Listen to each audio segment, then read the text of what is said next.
25 years ago, hardly anyone questioned whether going to college paid off afterwards for most people. Now, the default in some quarters seems to be to ask whether getting a degree is worth it for anyone. How should we be thinking broadly about showing that a post-secondary education adds value later for those who pursue it? Hello, and welcome to a new episode of The Key, Inside Higher Ed's news and analysis podcast. I'm your host, Doug Letterman, editor and co-founder of Inside Higher Ed. Thanks for taking time out of your busy day to join us.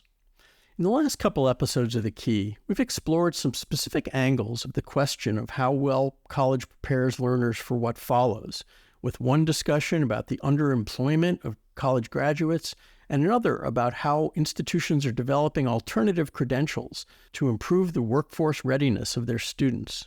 Today we widen the frame a bit.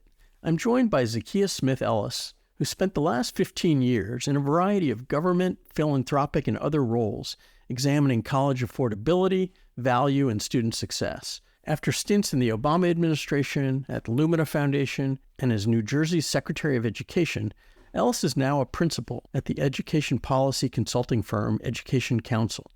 In the conversation that follows, she shares her thoughts on how we've gotten to the point where we are assessing college value primarily by looking at individuals' financial outcomes, whether we're asking the right questions about the benefits of college going, and what institutional leaders should be doing to make sure their academic programs are serving students well. Before we begin, here's a word from Strada Education Foundation, which has sponsored this arc of episodes.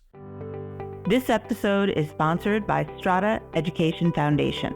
Learn more about the State Opportunity Index, which gives states a set of priority measures and action steps that support a stronger connection between education and opportunity. The first ever State Opportunity Index report measures how states are doing in 5 priority areas: clear outcomes, quality coaching, affordability, work-based learning, and employer alignment.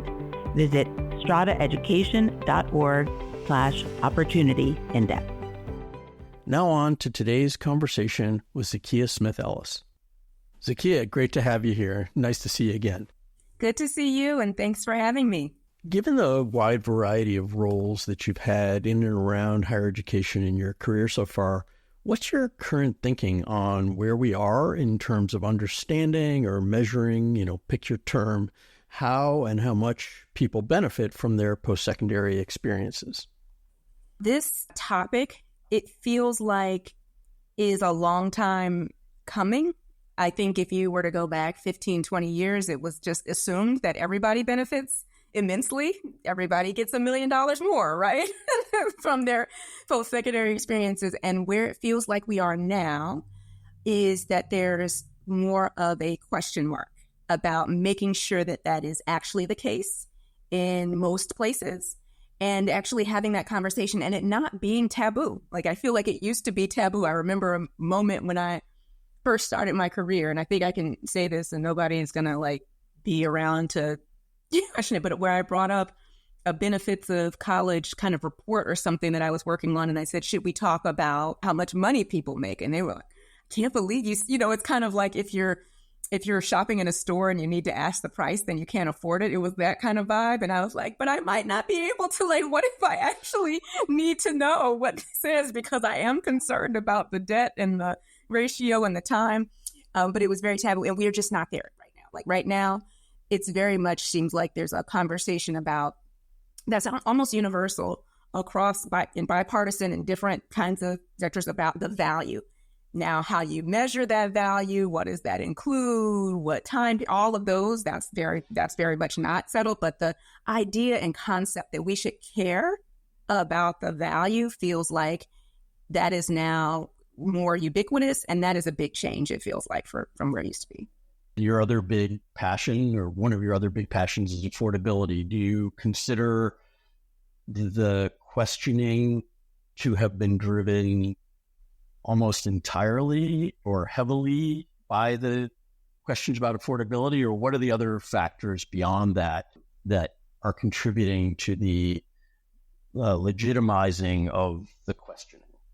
It is almost entirely attributable to I'm going to put affordability in air quotes, although I know this is a podcast, but the concept of affordability, and I would say as a subset of that, very much about student loan debt.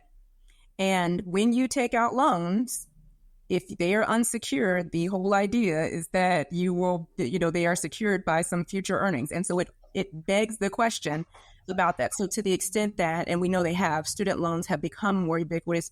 More Americans have student loans, whether they've graduated from college or not, which is part of this issue. Just the idea of student loan debt has changed over time, the familiarity with it, but also the concept that it is a bad thing.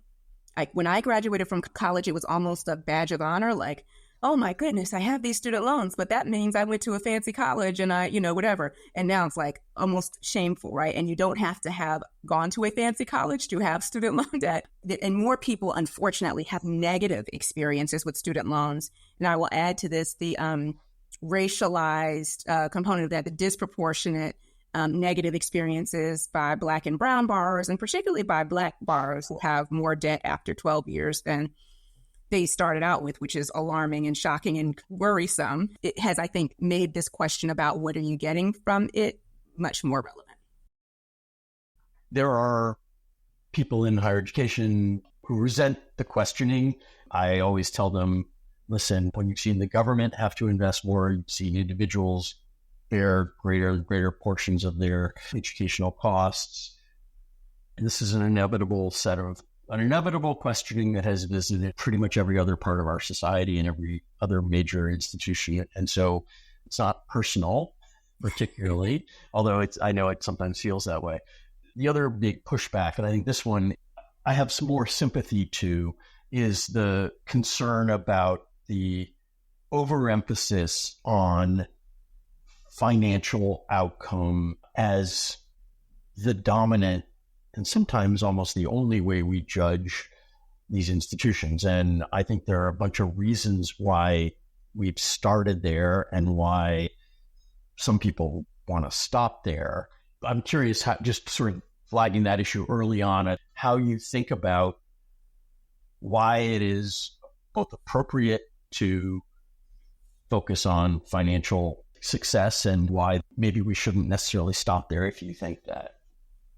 I think this is a great point because you can, what gets measured gets done, right, or something like that, right? Yeah. If we do still care about higher education being a path to economic mobility, it has to be true the majority of the time for the majority of people. So the thing that actually shook me about this and really got me much more animated is the stat that I mentioned about Black borrowers or owing more on their loans 12 years after they took them out than they did before. Like, that is alarming because that suggests that for Black borrowers in particular, but not exclusively them, there's other subcategories. There's folks that attended certain kinds of institutions or whatever, those that did not complete.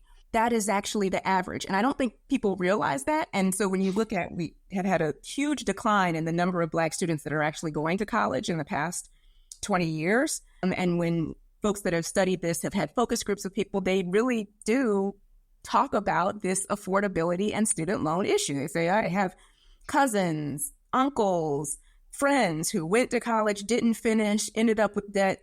They were working at big box store before trying to go to school. They still work at big box store, but now they have student loan debt and they have to repay it, right? And so I just think there's sometimes the image of a person that we have in our head is not that person. It's the graduate from Columbia that majored in journalism and is struggling, and you're thinking that person's going to be fine. Or even if they struggle, kind of, it was so worth it because the value. But what we know is the statistical norm is actually that low-income student who went to either a for-profit or a community college, didn't graduate, and now has debt that may not be, it's definitely not in the hundreds of thousands, but it may be $10,000 or $15,000, and it's $10,000 or $15,000 more than they had before, and they actually can't repay it.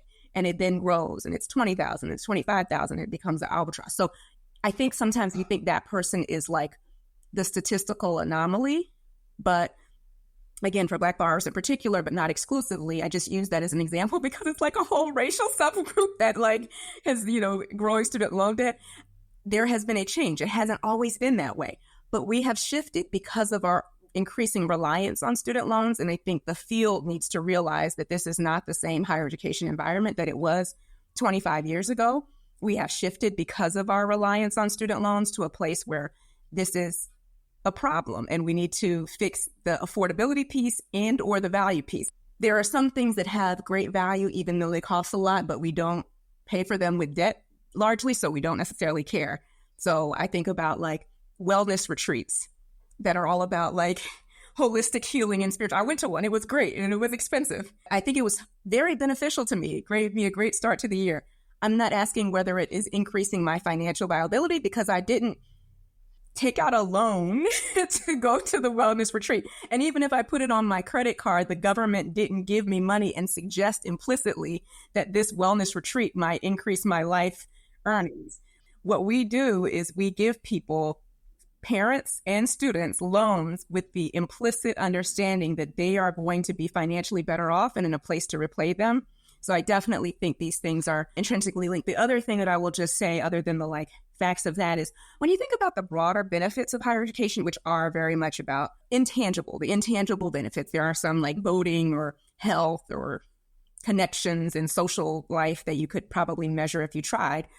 But a lot of those things, the like general well-being, it's hard to have like a good general well-being sense of life if you like can't pay your bills. Like, I think that's something that we often forget. So we can talk about whether we're talking about measuring the most money that you could ever make versus what is the general standard of living that we think is acceptable to have, having completed a college degree that we think is a baseline that everybody should be able to meet. It's hard to like live that kind of good life and have all of these other positive externalities if it's, you know, you can't feed yourself, you can't pay your bills, and you're constantly worried about, you know, where your next check is going to come from. How do you think college and university leaders should be thinking about this set of issues? I think sometimes when we have these conversations, there can be an ascribed kind of malice to colleges as if they are trying to rip students off, put them in a bunch of debt, and if they don't care. I think the vast majority of people in higher education care deeply about students and want to see them succeed. To like level set, you know, a lot of people don't even know their own data to say like, oh, my students, and that would be a good first step, just to be able to have the conversation and say, did you know that the students that graduate from this program are by and large unable to pay back their debt? And I think if I were a director of a program at an institution of higher education that thought that I don't want to be debating whether a student makes $100,000 or $500,000. That's not the conversation we're having, right? The conversation we're having is, wow, did you know that these students you're charging this amount, they're taking out this amount in loans, and they're earning this amount when they graduate. And there is some responsibility that we must have as educators for the amount we charge and the way people pay for it. And what I do believe is there's a disconnect between the amount of money that we charge in tuition and fees and the amount of money that students take out and borrow. And I know that those aren't always the same thing, and you can't, control how much people borrow, but just there's too much of a disconnect often between the relation of the price that you charge. And because there's a third-party payer problem here, it's like, in many ways, like healthcare, like, oh, no, we're just providing a service, we're charging this much. If somebody can't pay it and they go into medical debt, it's like, no. There should be some relationship and some thoughtfulness about the relation between those two things, and even more so in education, because there is this implicit and for many, many years, even now, an explicit message, particularly to low-income students who are the ones that disproportionately need to borrow, that you are doing this because it is going to make you economically better off. Like, that hasn't been a soft part. That's been the loud part. That's been like, this is going to help you economically. So we have to make that then true on average for most people going to most programs. And where it is not, where you are not economically better off, that should be a cause for concern. Like, we should say, like, oh, if this is not a one-off student who happened to like decide that they wanted to travel to India to study philosophy, like, this is the majority of your students are not able to make a standard of living that's a living wage or something like that. We should be like, what's happening here? And how much am I charging? Because if my tuition was $0 and they were in that position, I might like consider this more like a wellness retreat. Like maybe there are a lot of things, but if the tuition is like $25,000, then I should probably think about like what responsibility we have. And I think there have been some thoughtful leaders that have been trying to right-size the price part of that to say, okay, we're trying to put the price more in line. Like I think about cosmetology often, not to pick on them, but I think there's value in getting a cosmetology license, right? I think I would prefer you be an apprentice where you actually earn money while you're getting that license rather than pay money to get the license. But if you're going to pay money to get the license, most people are not going to be Beyonce's hairdresser. And most people are going to make on the lower end of the median family income. And so whatever you're charging to get people their cosmetology license should not presume that they're going to be Beyonce's hairdresser. It should be like aligned. So it's not saying there's not value there. And I think you could go down that road with many programs. And this is where it gets dicey because it's like, you know, there are many socially good programs that are not well supported by the states or by any other external funding sources. If you care about this from a student perspective, which I try to come at this from a student-focused perspective, not any other constituency, the student still has the same result. So if we think social work is really, really valuable and we need more social workers, we should probably subsidize social work degrees so that people don't need to go into extreme debt to become social workers. This episode is sponsored by Strada Education Foundation. Learn more about the State Opportunity Index, which gives states a set of priority measures and action steps that support a stronger connection between education and opportunity. The first ever State Opportunity Index report measures how states are doing in 5 priority areas: clear outcomes, quality coaching, affordability, work-based learning, and employer alignment. Visit stradaeducation.org/opportunity index. You're listening to the latest episode of Inside Higher Ed's Key Podcast. I'm Doug Letterman, and I'm speaking today with Zakiya Smith Ellis, a principal at the education policy consulting firm Education Counsel, and a longtime analyst of the higher ed policy landscape. Zakiya, whose responsibility is it to adjudicate that question of the value and price of the programs? The government's role has historically been limited, probably appropriately, and the various efforts we've had over the 30 plus years I've been paying attention to this haven't really been effective anyway. Certainly, if you are an educational institution offering programs and you're charging money to people for them, you should care about how people are paying for that. I think these would be relevant, and I don't consider myself a conservative. I think people that know me probably know that. But I think there's also a conservative argument for, regardless of whether the funding is coming from the government or someone else, just the idea that the more money you're charging for something, you should probably be just thoughtful about what the outcome of that thing is. And I just think sometimes we have set up the system such that individuals within institutions don't have any connective tissue to the outcome. So this is where I struggle, because I think, again, institutions and faculty, staff care about students. And so I'm not saying this from an accountability standpoint, like wagging my finger. I'm saying this from a collective care about students. We should be looking at these kinds of data and trying to figure out what best to do about it. Like, again, the answer to the social work thing doesn't have to be shut down your social work program. It could be like, we should really be thinking about ways to cross-subsidize, and maybe like having a zero-based budgeting thing, or like every department has to like cover its own head is inequitable for students in this program. And we should actually think about, so there's like creative solutions that I think don't have to lead to these things don't matter. But I just think we do have to be willing to have these difficult conversations on behalf of students, because the student outcome can't be somebody else's problem. So that's one institutional piece. But I do think from the government, they are offering loans, like the federal government, I'm saying. The government offering the loan is an implicit stamp of approval that this is a good financial decision.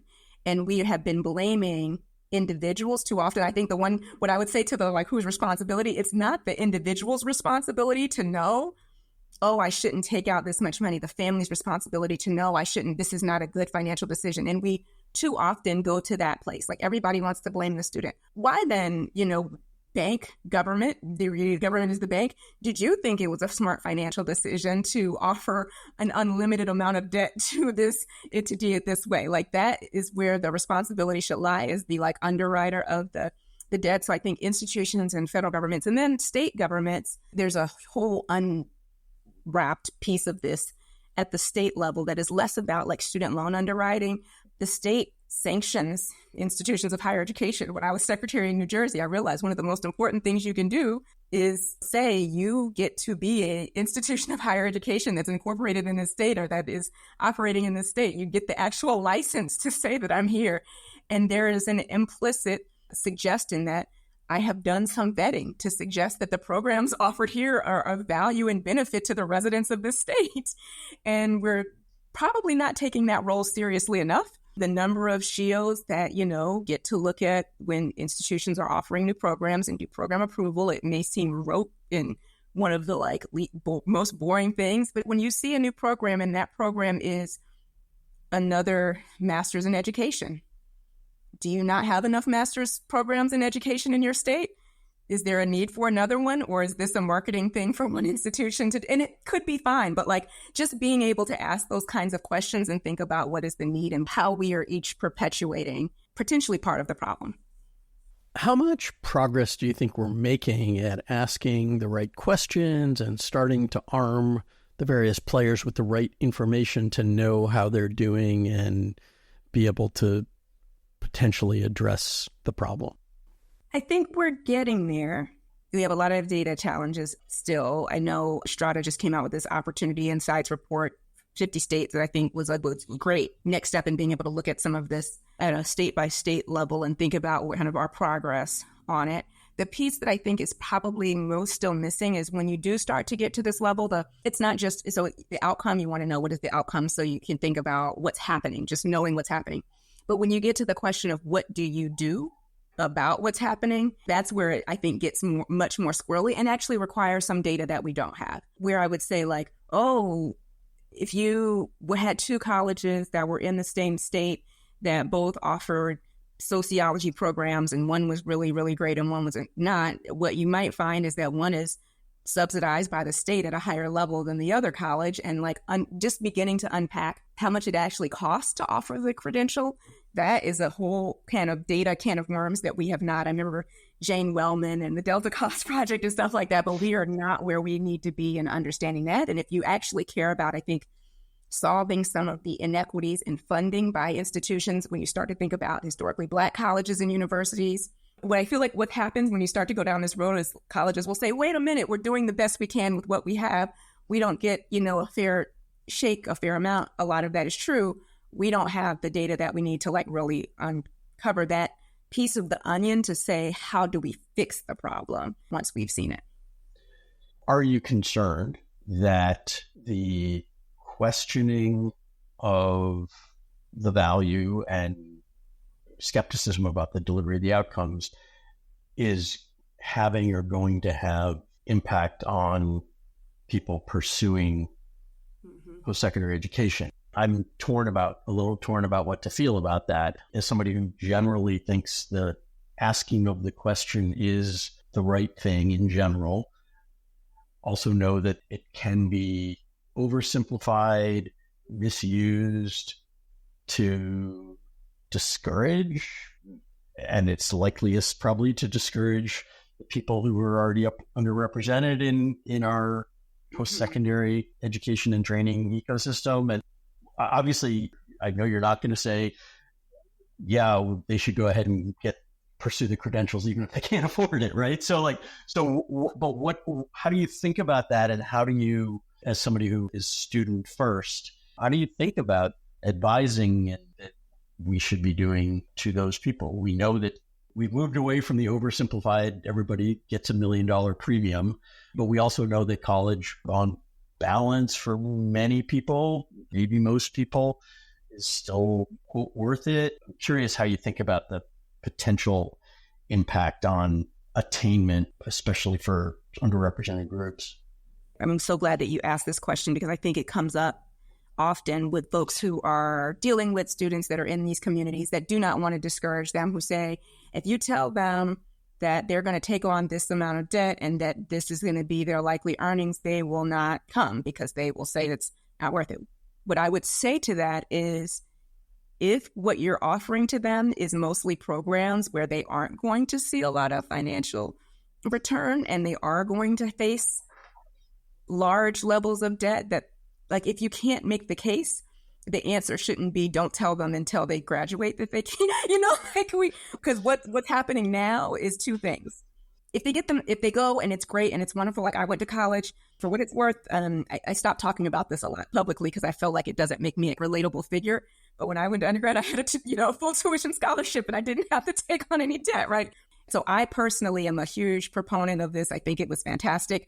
I went to graduate school. I took on a lot of debt that I still have for graduate school. And even despite that, and I grumble about it, I'm not complaining because I think I've had great opportunities in my career. But I will tell you, Doug, if I just went to graduate school and I paid all that money and I pretty much had the same job prospects that I could have had if I didn't go to graduate school, I would be upset and I would be grumbling about it. And I would think that these programs aren't worth it and that you should have told me this before I started. Thankfully, I'm like, I think I learned things and it gave me, openings and it opened doors and I got connection and it was a wonderful experience. But that's like the positive story. So either they go, they have that experience, it's great, or they go, they have the experience, it's not so great because not everybody is going to be the case, but they knew what the likely outcomes were at the beginning and they went in eyes wide open. Or the alternative that I just don't see as viable is, this, you have the data, we know that the graduation rates are low, the prospects are low, the job prospects are low, the earnings are low, the debt is high, and we don't tell people because what? I mean, it's paternalistic to say, I want you to do that anyway. That's totally inequitable. So I say that as lovingly as possible. Like, if you actually care about students, you have to believe that you can trust them with that information. And it should be a kick in our pants to say, we need to make it true. We need to actually make it better. Where I land on it, you have to tell people the truth and you have to work to make it better. And, we still believe in the potential and power of the transformative power of higher education and what it could be. But you can't tell a student with a straight face that any program at any cost is going to be definitely worth it for you. And we have to be honest about those conversations. From here, where we are, to ideal state, what has to happen and who needs to do it? There's not widespread agreement on this, but I would love for there to be a general learner-focused coalescing around the idea that we should care about this, we should measure it, and that we should at least be not in a place where we're unwilling to ask the question, as you put it. So individuals within institutions, states, the federal government in a bipartisan way. I think we're getting there. The harder piece is, once we agree that we should ask the question and we uncover places where there are challenges, what do you do about those challenges? And I think there we have to be willing to kind of think about what we do value and where I can't believe we didn't use the term ROI this whole, where the ROI is not where you want it to be. Is that a place where we want to increase the subsidies so that it can be there? Or not? And in what places is that true or not true? And if so, is that a state thing? Is that a federal thing?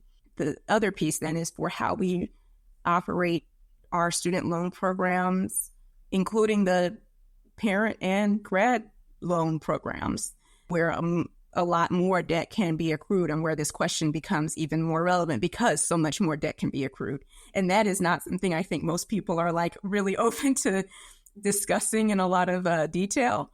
But really, we need to kind of come around some viable solutions for how to deal with whatever we agree may be challenges. And they don't all have to be about, all the solutions don't have to be about closing programs or schools or punitive. I think we should just be more expansive. And I definitely think sometimes the reason why we have difficulty having these conversations is because there's an assumption that the end of the conversation is going to lead to, and what you're telling me is that you think this school shouldn't exist or that this program shouldn't exist, and that doesn't actually have to be the end of the conversation. I think that's a great place to end this conversation. Thanks for taking the time. Really great to see you again. Good to see you too. Thank you for doing this. That was Zakiya Smith Ellis, who's been in the thick of many important policy conversations around student aid and higher education outcomes since the late 2000s. I've always appreciated Zakiya's thoughts about these issues because, unlike a lot of people, she isn't an ideologue who thinks colleges seek to take advantage of students or that all learners would be better off in coding boot camps. She believes in the potential power of higher education and wants more people, not fewer, to benefit from it, especially those who've been historically underserved by traditional colleges and universities. But she thinks colleges and their leaders can and must do better to ensure that the programs they offer are worth the time, energy, and especially money that students and families are investing. At a time when a lot of people are taking shots at colleges, some fairer than others, it's easy to tune out critiques or climb into a defensive posture. I'd encourage those of you who've listened to this conversation to heed Zakiya's advice to get and to understand your institution's data on which programs provide a good payoff for learners and which ones don't, and to use those data to figure out how to improve the programs that aren't working well. If you care about your students, as we know you do, isn't that the least you owe them? That's all for today's episode of The Key. I'm Doug Letterman, and until next time, stay well and stay safe.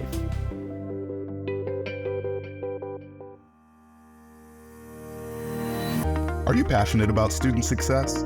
Sign up for Inside Higher Ed's free Student Success Daily Update. Just visit InsideHigherEd.com/newsletters to sign up for our Student Success newsletter. By signing up today, you will get the latest and most actionable student success-related news and advice sent right to your inbox.